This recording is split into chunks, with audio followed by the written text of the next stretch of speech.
community is key. Having that support system, having others to help you, and pull you up or lift you up, it can go a long way towards moving the meter forward. And so how do we change communities? Doing things like going into faith-based communities and having a trusted, safe space to have some of these conversations and change the paradigm from you're doomed to have diabetes because everyone else has it to you're in charge, you're empowered.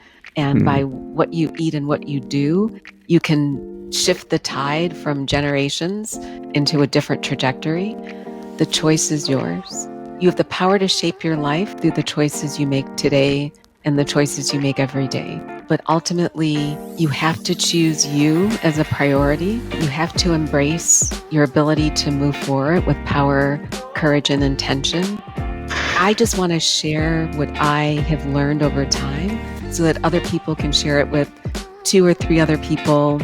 Touching one person means that I can touch so many others through them. And that's what I really aspire to do.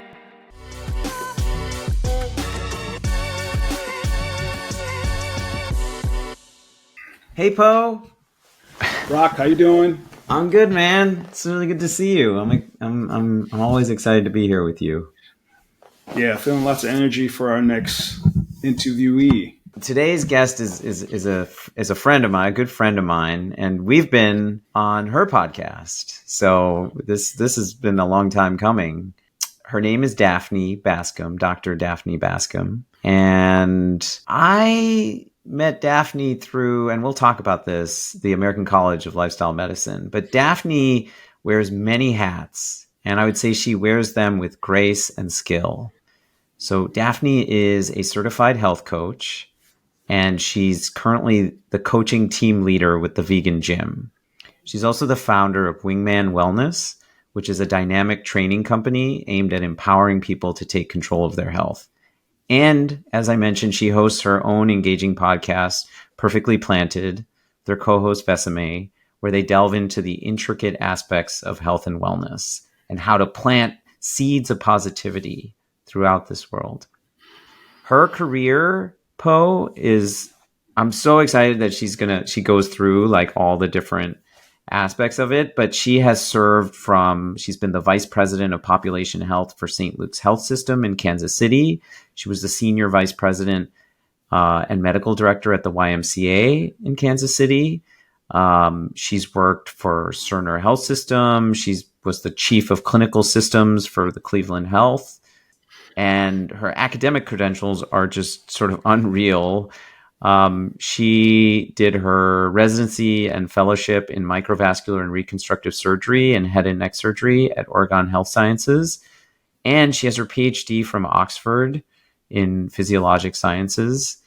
So all these sort of varied and incredible credentials. And on a personal note, Daphne and I share this passion for lifestyle medicine. So we're both members of the American College of Lifestyle Medicine, and we both participate in the HEAL interest group, which is health equity achieved through lifestyle. And her commitment to this cause is truly inspiring.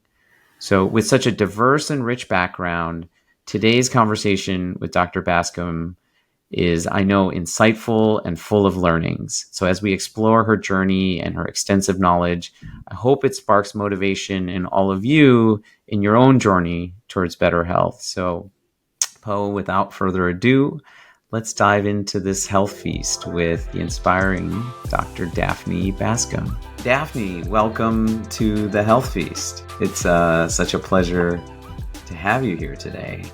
Po, actually.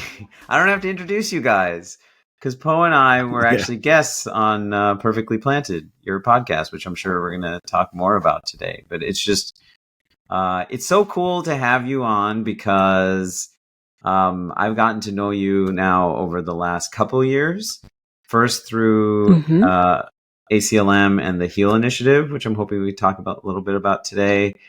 And then as coming on a guest, I was just before the show, I was like, oh, it's almost been a year since I was a guest on your show. And then I came on again then Poe and I came on together. So Exactly. here we are. And Besame, your co-host of Perfectly Planted, was also scheduled to come on today, but then had a last minute obligation come up. So we are going to definitely have to have you both back here for sure. I'm always, interested in people's journeys through life, you know what I mean? In whatever capacity that is. So I'm just excited to get to know you a little bit better, Daphne.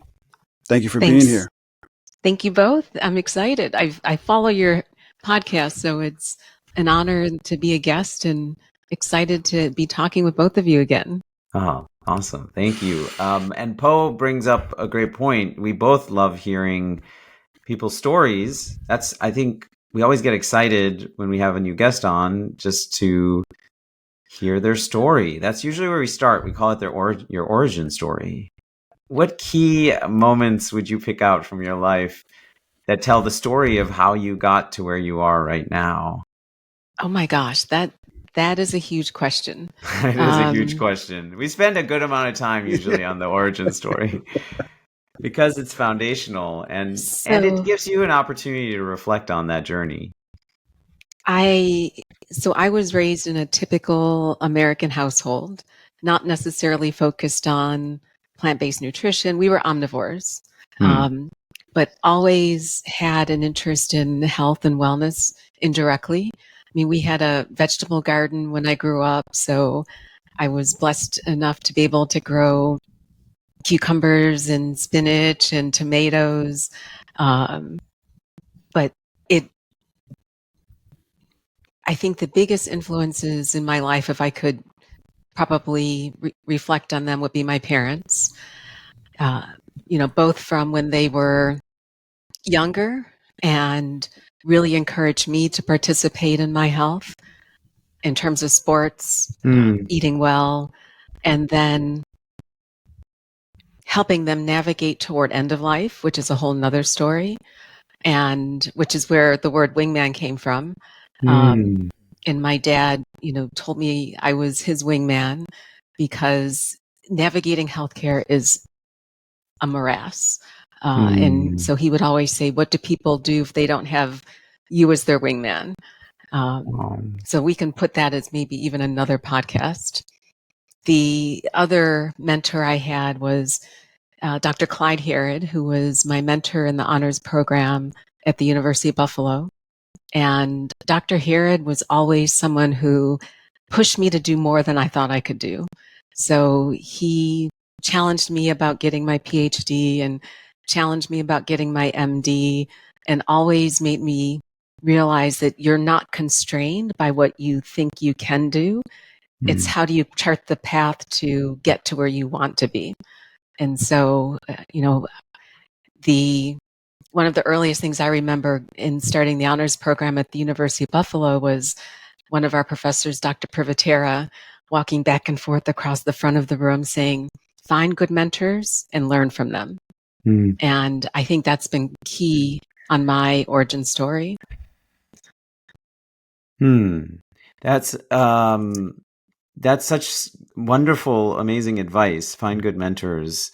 And I hear that you're telling us like these very important people, starting with your parents, and how influential they were. And I love that telling of where the word wingman or how, because you have your own training company, right? Wellness company called Wingman Wellness. We were saying in the introduction, and you've done so many different things.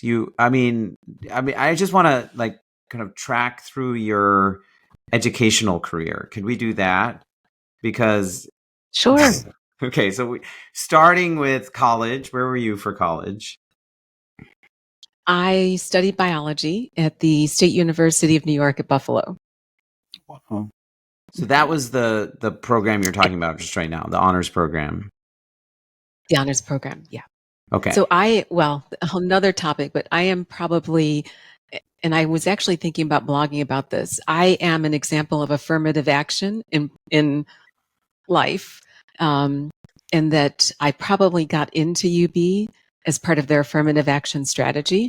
Probably medical school too, but we can talk about that another time. But went to the State University Buffalo, graduated from there, and went and studied physiology at Oxford University for 3 years and got my PhD.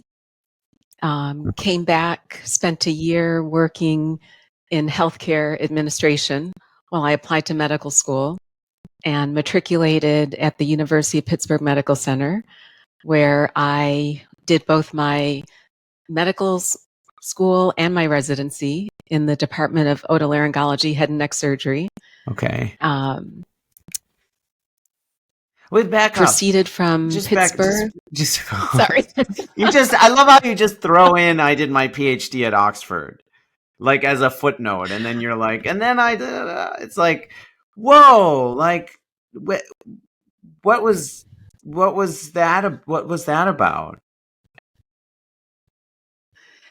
That was the byproduct of having a good mentor. So Dr. Herod, he was trying to convince me not to go to medical school and instead to become a full-time researcher. He's a researcher, right? So he is. Yeah. Okay. So went to Oxford. So, yes. Go ahead, Poe.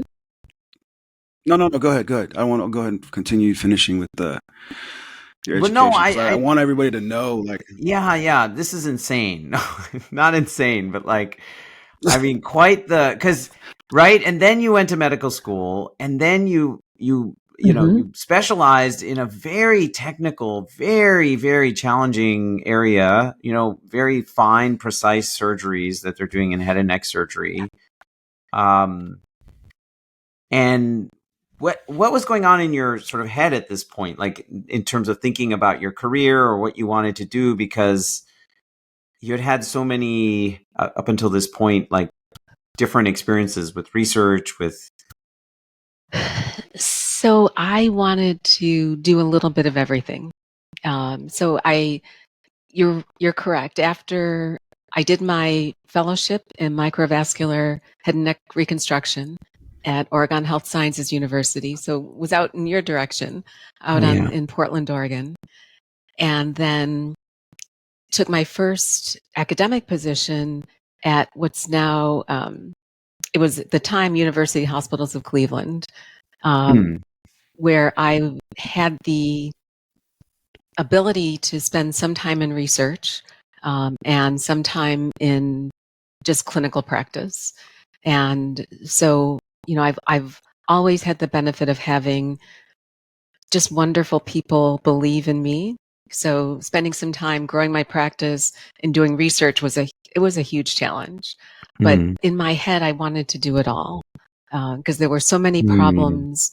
You know, the research I was doing at the time was related to stem cells and growing bone, while, you know, I would go into the OR and remove bone from people to reconstruct their jaw or other parts, trying to think, why can't we grow bone and not have to take a fibula or other parts of the body to recreate another body part? But at the same time, I realized I couldn't do it all. And so I actually got a little bit burnt out even back then. And it's at that time that I actually joined Cerner. So I went from full-time clinical practice and moved into healthcare IT. Wow.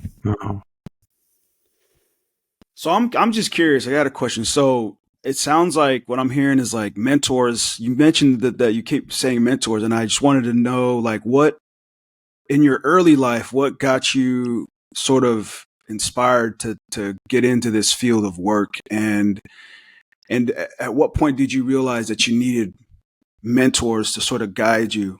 Obviously, you spoke about your parents, but was there any moment in your young life where you were kind of like, okay, this is what I want to go. How did you know this is because it sounds like you're doing what you said. You wanted to know how to do a little bit of everything, which is awesome. But what got you down that path? Like, can you remember an event that sort of made you like, okay, this is, I think what I want to do? Poe, I can't articulate an event.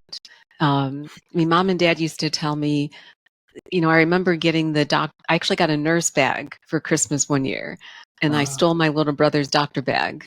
But it's, I mean, I was the kid that would bring home frogs and dissect them in the basement. And so science, and my dad was an engineer. He spent a lot of time working with Bell Aerospace Textron on the lunar landing module and a lot of the infrastructure that got us to the moon. So I've always had people pushing me toward science or making science interesting. But the mentor really came, I think I would say my first mentor was my dad.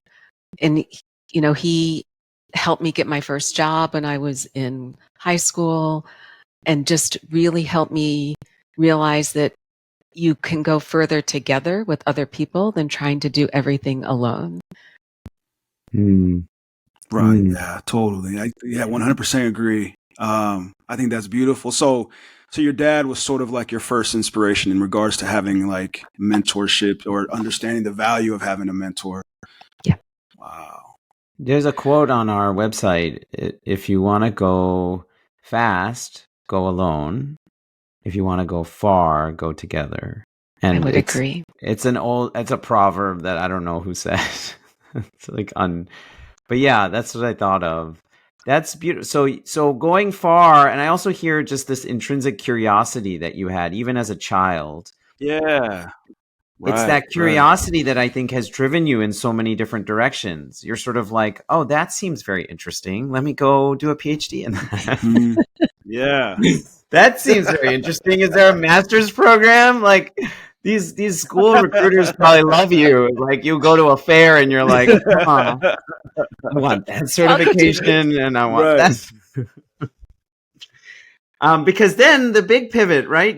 So talk about that. Like, what were you feeling in terms of burnout? We talk about burnout on the show a lot, and Poe and I have certainly talked. I've told him just the state of medicine is such that we talk about this moral injury that Wendy Dean calls in healthcare, right? It's sort of more than burnout. It's that like we're not even able to do the thing that we know is right or that we should be doing because the system doesn't allow us.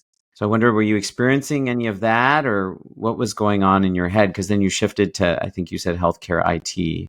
I did. Rock, the only thing I can describe is just this feeling of fatigue.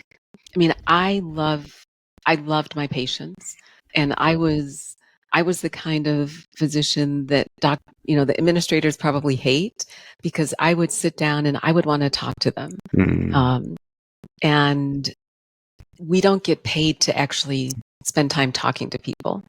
And so, but most of the time when people came to see me and the partners in the practice, they had failed radiation, they had failed chemotherapy, and we were really a last opportunity to cure them of their disease.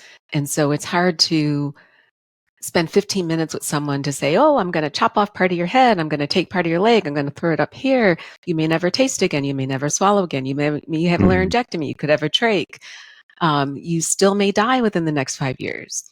That not being able to sit and have end of life conversations with people, because in many times you're telling them that this, what we're doing is your last opportunity to have a curative process. And I just got tired. And so I talked to my mentors again. It wasn't a decision I took lightly, because you don't go through all of this training and then just say, I'm going to go spend my time in front of a computer.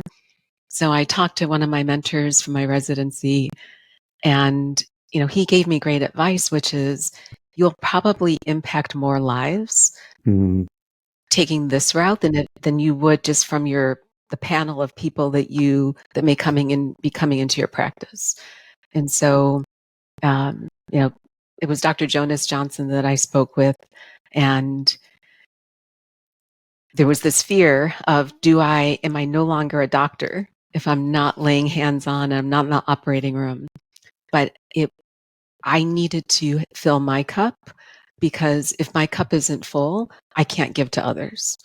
And that I did not want to be the healthcare provider that was just ticking the box or doing the job.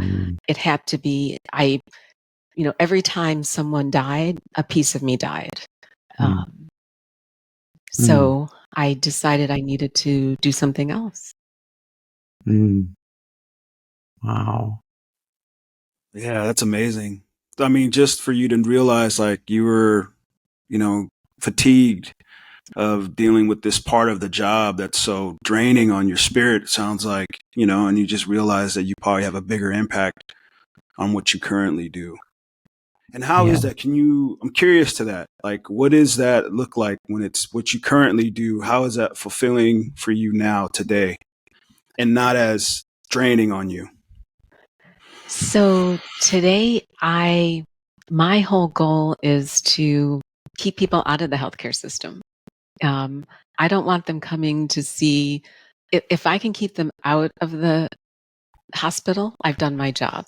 And that's by educating people about how to live healthful lives. This is where lifestyle medicine comes in, about empowering them to be the owners of their health and their well-being, and then to engage them as active members of their own care team in preventing or reversing disease. Do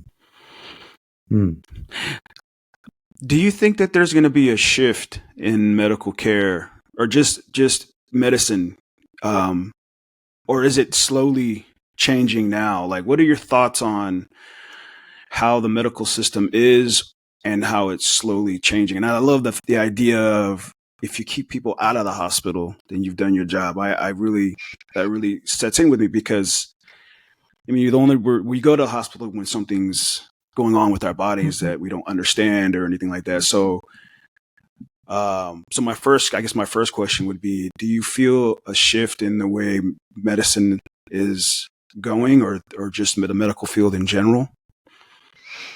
I need to stop walking for this conversation. Poe, we are still so broken. I mean, one of the things that I thought about, as part of my career, I was in population health. And that's where a combination of population health and public health, where you start to think, I can give people the tools they need, not just people, but create the infrastructure in communities to help keep people healthy. But there is no financial incentive to keep people healthy.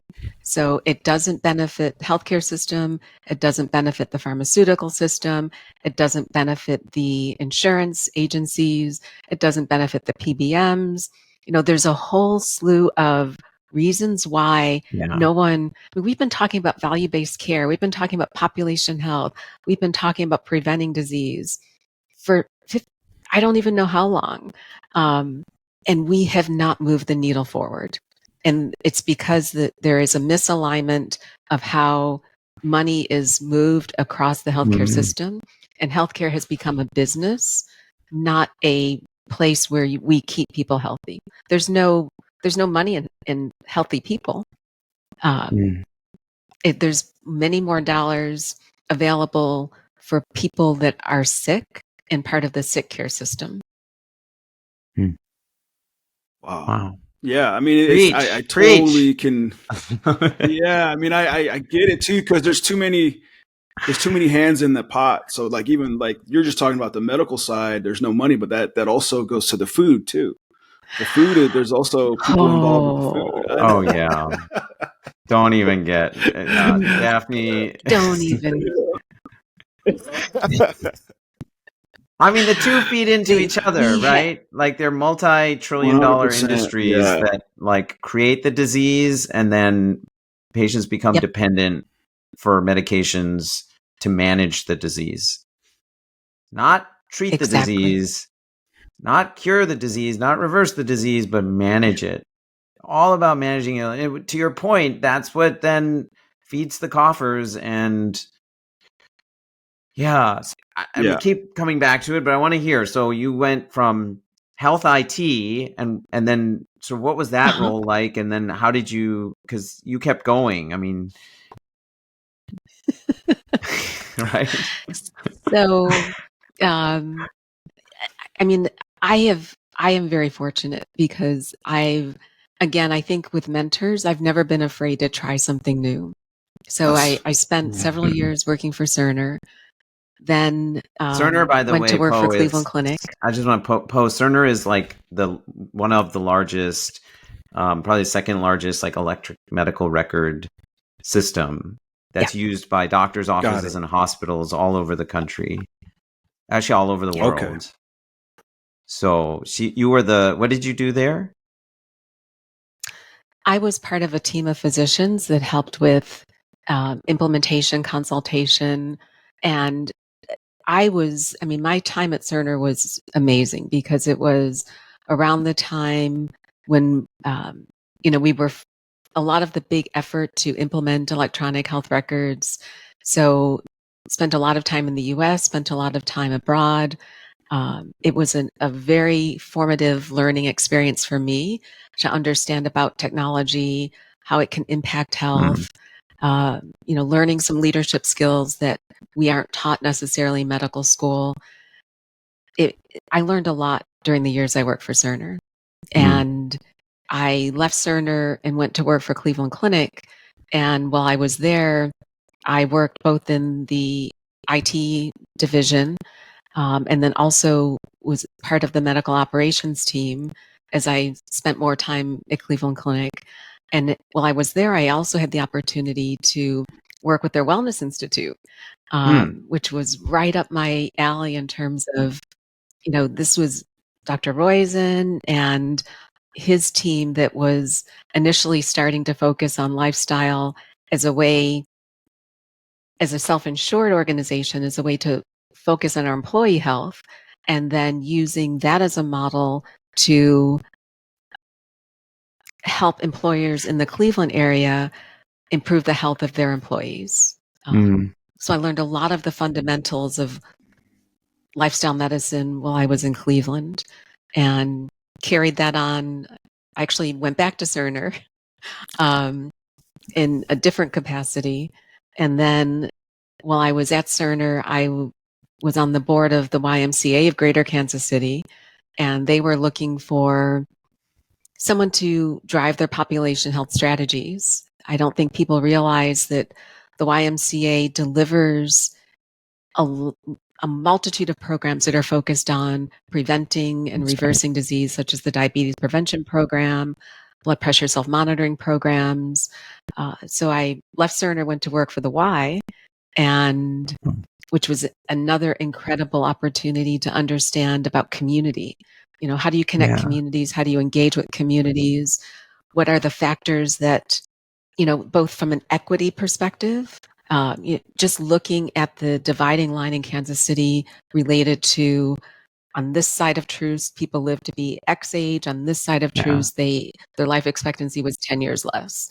And those were things that I just felt, this should not be. So how can I become part of the solution? Mm. And that just continued to snowball everything else I've been doing. Mm. Mm. Wow. To an external person watching it, it seems like, this is why I love that you're kind of sharing what was going on in your head, and time, and kind of putting the pieces together, like how your sense of, like, population health, and then how it ties into community and actual outcomes that people care about, and actual health, and sort of the evolution of that, as you were working with all these, like, incredible people in different organizations, and on these, like, probably high performing teams, and learning all these skills that were sort of like also building and preparing you for what is unfolding. I feel like it probably still continues to unfold. How do you think about sort of your purpose now? in terms of after having all these experiences and then sort of reflecting on the work you do now, and please reflect on the work you're doing now and how that ties into your bigger sense of like kind of what your mission is. So I became acquainted with the American College of Lifestyle Medicine while I was working with the YMCA. And the first time I went to one of their meetings, I realized I found my people. Mm. Because it was a group of individuals that, yeah, I mean, I don't even know it. You just feel home. We're talking about nutrition. We're talking about movement. We're talking about mindset. We're talking about sleep. And I just relished in being in that environment and finding ways to connect with other members within ACLM. That's when I first became involved with HEAL, Health Equity Achieved Through Lifestyle, because I still was very challenged by the fact that health equity, that we have such a lack of equity in the United States when it comes to access to healthcare, access to all of the things that enable you to live a healthy life. And, part of what landed me where I am now, I've had amazing opportunities in the healthcare system, but I was not helping people stay healthy. And so moving to the vegan gym, which is I would say probably the world's best, I'm saying that proudly, health and fitness coaching company for vegans. So the vegan gym, as the name espouses, we are a virtual company that engages with community members in an academy to help them to do everything I said with the 3 E's: to educate them, empower them, and engage them. And we focus on all of the pillars that are aligned with lifestyle medicine. So we talk about movement, we talk about meals, we talk about mindset, we talk about sleep.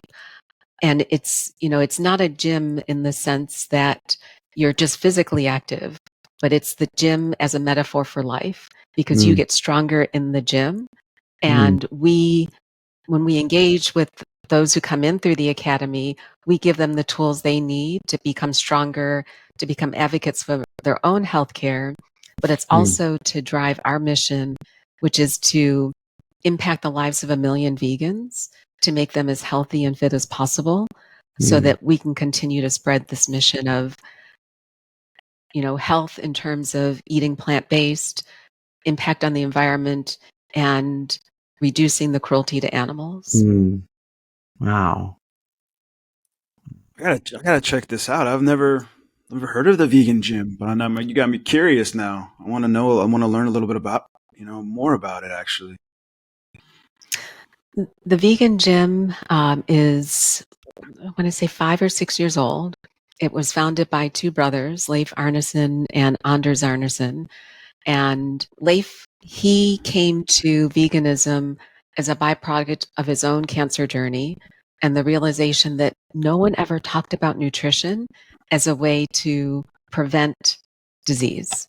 And so as he was going through his own health journey and realized that this symphony of, I can be healthy, I can impact the environment, I can impact animals, he went from a career as an engineer to now leading this startup where we have 20 coaches globally, engaging with members of the community on a global basis, empowering them to eat plant-based, to move, focusing on all of the things that we talk about in terms of behavior change, motivation, habit stacking, everything we need to be the healthiest you possible. Wow. You said that the founder had once had cancer, and then during his journey, he discovered that the food helped him. Was he just go in remission, or how did that work? He had curative interventions, but I think what he realized was, how do I prevent this from ever happening to me again? And that's when a lot of us go down the rabbit hole of, what can I do? What is in my control to keep myself healthy? And for most of us, when we engage with healthcare, no one really talks about nutrition. I mean, now it's happening more. And Yeah. again, to the, thank God for the ACLM who's trying Yeah. to Yeah. integrate lifestyle medicine into medical education, into residency education, into post-professional education. But I didn't, when I learned about nutrition, it was in the context of disease. It wasn't in the context of health. And so we are now in a generation where I'm hopeful that more across the board, whether it's healthcare providers or the entire care team, better understands the power of what is on our plate in terms of how it impacts our health. But it's not just nutrition. You need all of the pillars of lifestyle medicine to be addressed to really holistically improve your health.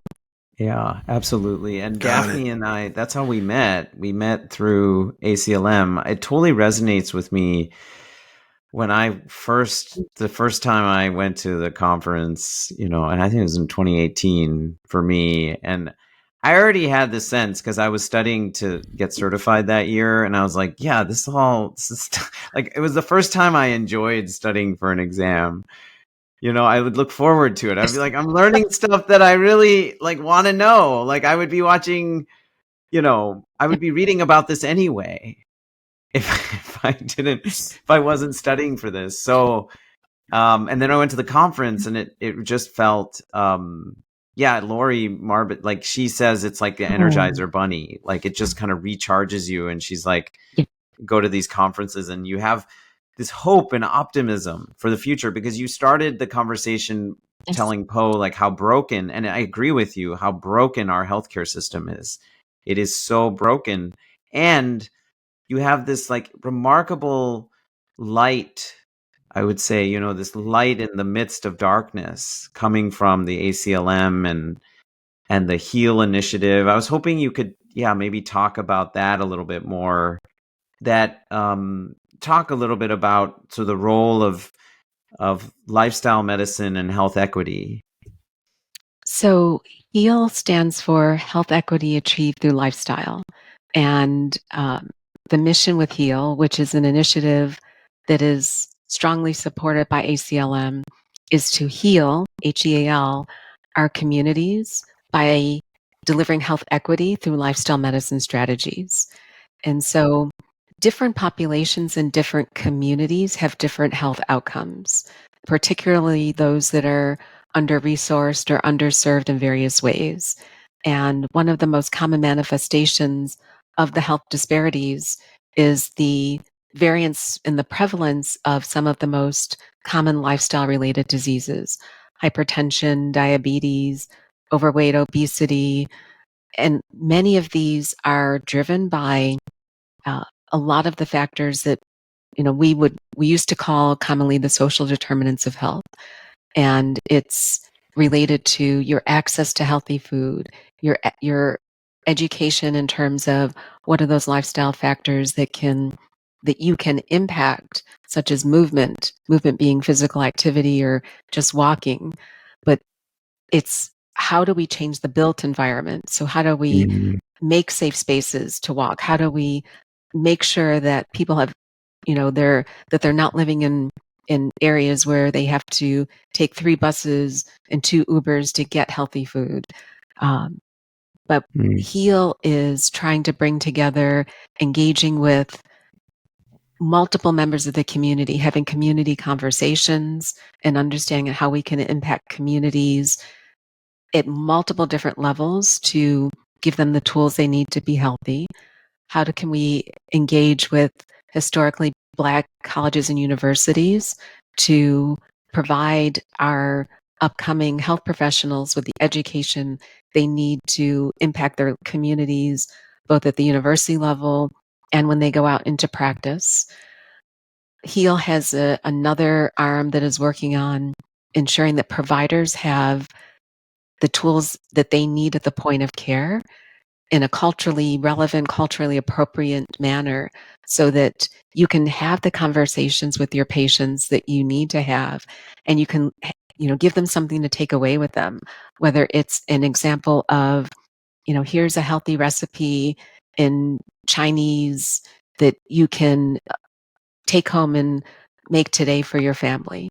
But we're trying to look across different areas of how we can be impactful, and then structuring initiatives within each one of those areas, with the goal being that the synergy of those will help reduce some of those health disparities.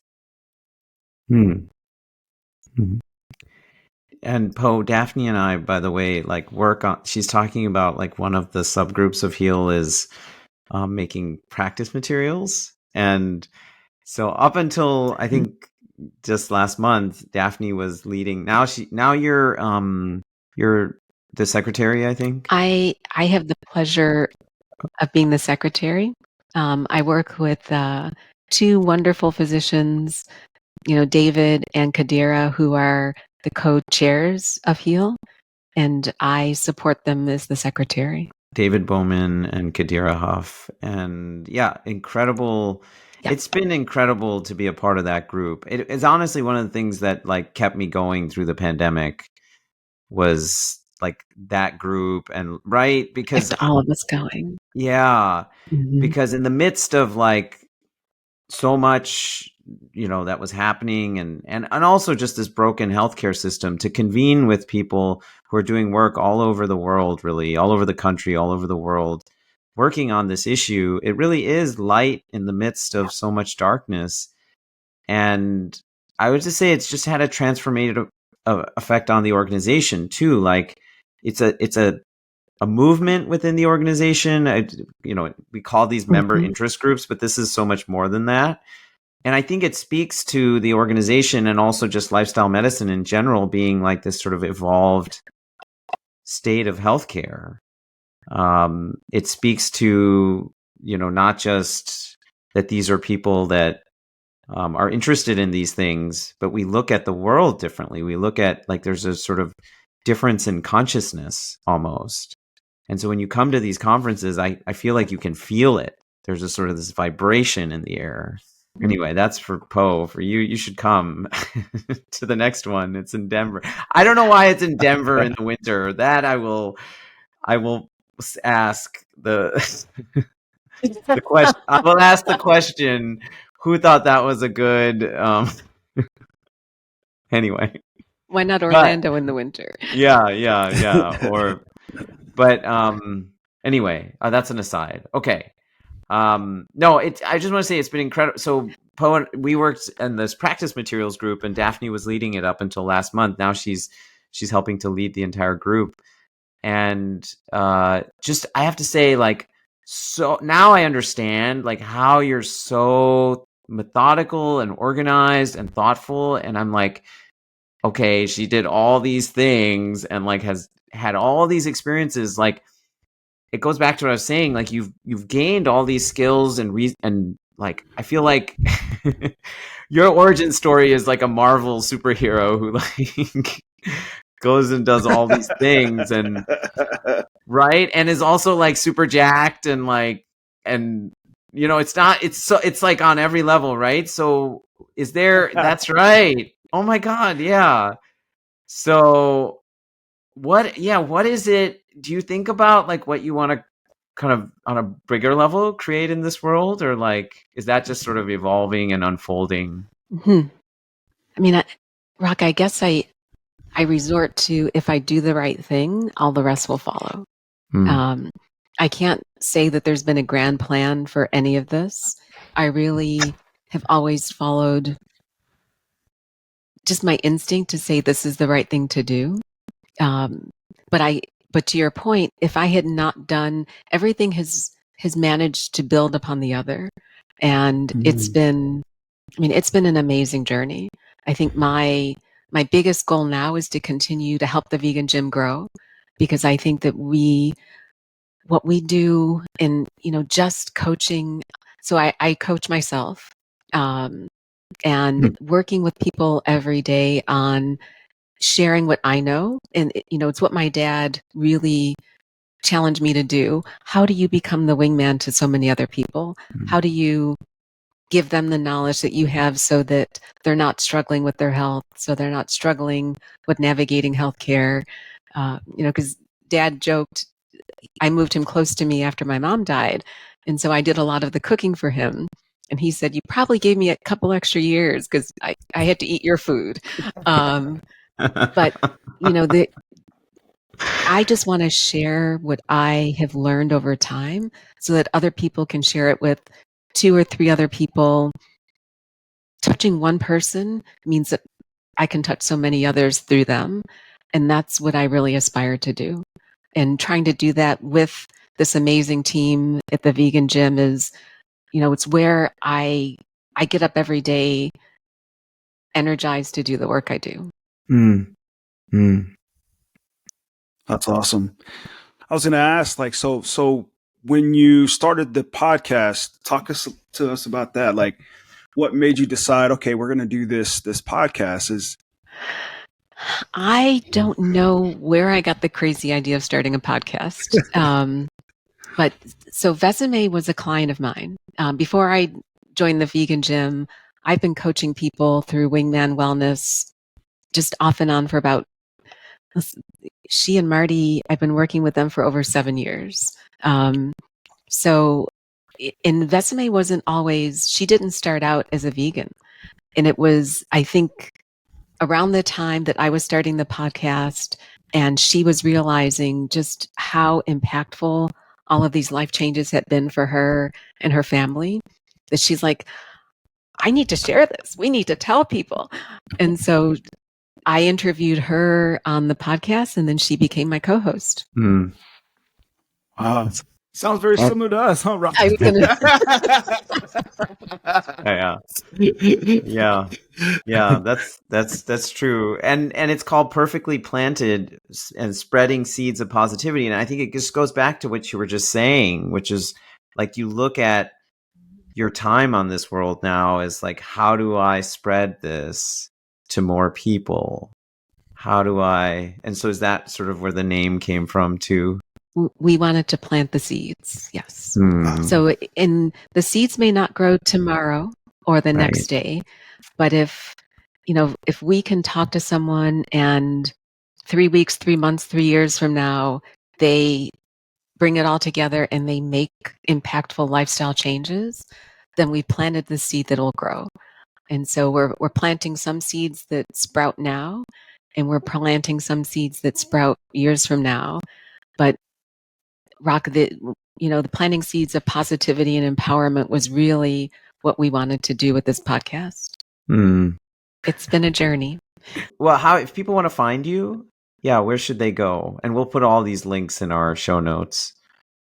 On Instagram, you can go to It's Perfectly Planted for Perfectly Planted. And you can also go on Instagram to @Wingman Wellness, the same on Threads. We have Facebook accounts, and then we also have websites where we host our podcast, and on Perfectly Planted. And then on Wingman Wellness, it's where I do my musings. So every now and then, I try and on a regular basis, just post something that is either rolling around in my head, like the link I sent you about the struggle bus and, how to get off the struggle bus, or, how do we, mindset is such an important part of this journey that I want to make sure we're not just talking about nutrition, and I'm not just talking about training, but how do you encourage yourself to continue to travel along the road, even when you meet challenges. You need to navigate the challenges, and we can find a way over them, around them, but don't ever move your destination. You just have to find a different path to get there. Thank you for that. I like that advice, because it's a lot of times when it gets hard, sometimes you change the destination because it's tough. But I like the idea that it's just figure out a different way, right? Everything is figure outable. Yeah. Yes. That's it. I have 2 of those, one in my office and one in my living room, because it's easy to just say, well, I can't do it, or it's too hard. But the question is, how do you figure it out? We never would have gotten to the moon if we just said it's too damn hard to do there. So, when the president challenged us to get to the moon, we moved heaven and earth and we got there. Why can't we do the same thing with keeping Americans, anyone globally healthy? Because this, pandemic of chronic disease isn't just US, although we're probably one of the least healthy nations. But when we put our mind, going back to your initial question, there's not a lobby for the fruit and veg industry. But when we put our mind to something, we make it happen. So if we really wanted lifestyle medicine to be the core way that we practice, we would make it happen. There's just not the wherewithal to do it, in my opinion. Yeah. The finances don't. What has to happen? What has to happen? What do you think has to happen? What, in your opinion, what do you think? I mean, what has to happen for it to sort of change? I think Rock hit on it, which is there has to be a realignment of incentives, and part of that is financial. I mean, we've heard, so I remember when I was at the YMCA and we met with the Surgeon General, who at the time, and this was years ago, stated that, this nation will not be ready for conflict because we can't recruit the healthiest members of our armed services to serve. So there have been surgeon generals that have been sounding the alarm. There have been organizations like ACLM that are sounding the alarm. I love the fact that people like Dexter Sherney are now working with the Blue Zones Institute because it's all of these back channels that are trying to make change because we're not seeing change at the government level. Why don't we fund the fruit and vegetable people instead of funding the dairy industry? It could happen, but there has to be someone who wants it to happen. And it has to be financially incentivized, and someone has to be financially incentivized to make it happen. Yeah. But Poe, there are examples. I mean, because all the studies. No, go ahead, Poe. Sorry. Go ahead, Rock. I was going to say there are examples. There are what examples you were talking about? Well, there are examples of people coming into political power now, who are making certain changes. Like it's happening in New York. Mm-hmm. Mayor of New York, Eric Adams, is now they have lifestyle medicine programs at their public hospitals in New York, and they serve plant-based meals in the hospital, which is, you would say, why isn't every hospital feeding the patients healthy food? But that is, I think, a statement on the broken state of healthcare is that, the hospital lobbies have McDonald's and Burger King, and it's, and to Daphne's point, like to get a salad in that hospital, if you can, is probably going to be the most expensive thing on the menu. It's like, why not just go to the grill and they're serving $2 hot dogs at the hospital? This is this is what we're up against. Class 1 carcinogens. This is what we're up against. Yeah, they're literally, but they're creating their future revenue stream in doing that.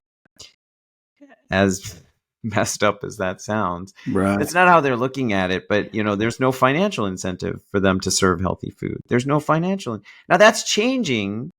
That's starting to change, but Daphne's right. We've been talking about it for a long time, but I think there are slowly, increasingly more examples of people doing this and like doing well financially. And, the Medicare Trust Fund is due to run out in a few years, although I don't know if that will have any actual meaningful impact because because this country is fine spending money, when money doesn't. Anyway, that's another. I'm not an economist, but right. No, I was going to say too, like if it's almost maybe with all the education of lifestyle medicine, maybe in the next generation, when now, when the younger, like when my kids or all the kids now that are learning about all the food, they move up in the power in some type of political position, and then the change starts maybe there. I don't know.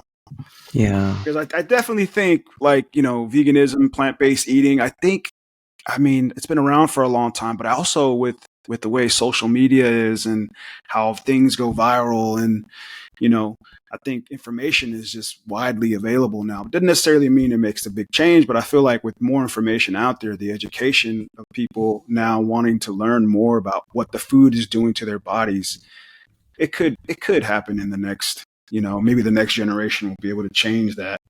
I'm firmly believing that, which is why I think planting the seeds and, what you're doing with the health feast. But Yeah. I also look at the fact that we still have people smoking. Yeah. Despite the fact that we know that there's a direct correlation between smoking cigarettes That's and true. lung cancer or head and neck cancer. But there was a group called Peace Runners out of Chicago. And, the organizer of that nonprofit was talking about that educating the children is important, but we also have to educate grandma, grandpa, auntie, Mm. because they're the ones that are making the buying decisions. Mm. So it has to be a multi-generational impact, because the kids, many of the diseases that we run in families because of lifestyle and Yeah. decisions that they're making around the food on their plate, how they move. Some of it definitely is impacted by environment, and that may be harder to control. But if we don't touch all of those levels, we're just going to have a lag, and Mm. we will make an impact. I know that we will. It's just taking so long. Yeah. And now we see kids, when I hear about, the fact that AAP is recommending Ozempic for kiddies for treating obesity in kids, like, why don't we just focus on making sure they have healthy foods rather than giving them drugs that they may not get off of? Yeah. Sorry, No. I'll shut up. No. Please don't. So You're true, right. though. I think we're just scratching the surface on the issues with our current system. Yeah. And one thing I always say to Poe, and I think that you're sort of epitomizing, is you don't, in fact, need the healthcare system to get healthy, because it's not a healthcare system. It's an illness care system. And if you're waiting, like, I say this to our listeners too, like, if you're waiting for the healthcare system to wise up, like, good luck. It behooves you to take control of your health now and to seek out all the amazing resources and support that exist in this world to do that. It is not that, it's true that you're probably, your doctor is not where you're going to be getting this information from right now. And if you are, that's great. You're super lucky, and that's an awesome doctor. And more are kind of coming around to this. And, there's always an opportunity to have guidance and support in so many other ways, regardless of what, your income level is, or there's so many free resources, community programs. Like you were saying, the Y is a great resource in communities. And I don't think most people think about that. They're like, oh, that's where people go to work out. It's like, no, well, they actually have all these classes and workshops and have teaching kitchen classes, and, where they teach you how to make plant-based meals. Like, so that's just a call, right, for people to ask themselves, like, if, you want to be healthy and what's important to you in this world is living a good life, then, don't wait for the healthcare system to save you, because it's not coming, at least not anytime soon. Yeah.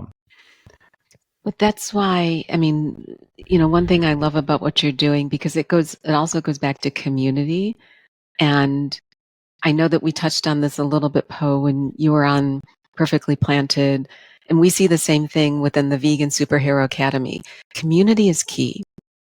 So having that support system, having others to help you, and pull you up or lift you up it can go a long way towards moving the meter forward. And so how do we change communities? Not whether it's doing things like we're doing with ACLM, going into faith-based communities and trying to use that as a forum for having a trusted, safe space to have some of these conversations and change the paradigm from you're doomed to have diabetes because everyone else has it to you're in charge, you're empowered. And by what you eat and what you do, you can shift the tide from generations into a different trajectory. But there's so much in community that also doesn't happen with traditional healthcare in terms of creating a trusted support system of people that you can call on when you just need someone to say it's going to be okay or here's how I did it. Wow. Yeah, I think that's that's such a crucial part of healthcare too, is just the community care. Like when people, like if I knew someone else who was struggling with, high blood pressure, it'd be nice to be able to, know that you're kind of like in it together, like you have someone else that's also dealing with, who's also wanting to, cure themselves of high blood pressure or, and then you just kind of create like a situation where you're accountable and you kind of, Yep.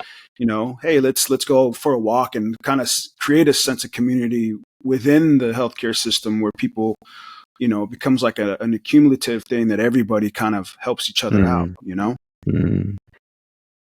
And that's one thing I've been posting on my blog is consistency streaks. So that, two things that we talk about in VSA is accountability.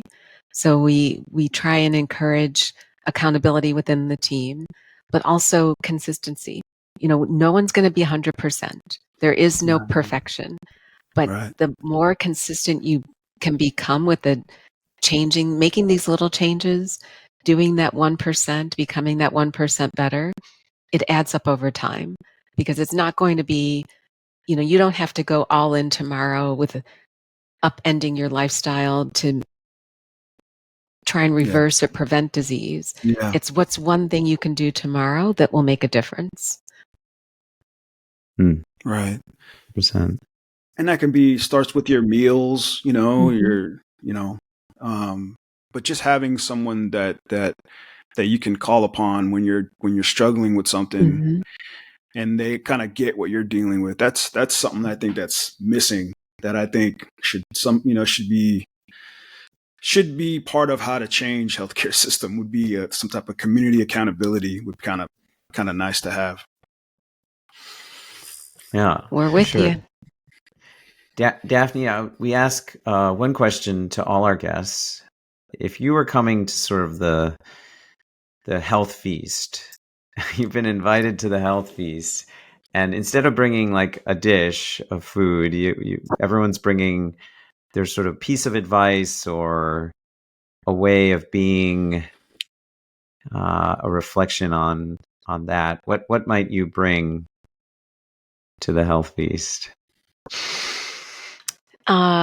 Probably seeds of positivity and empowerment. I would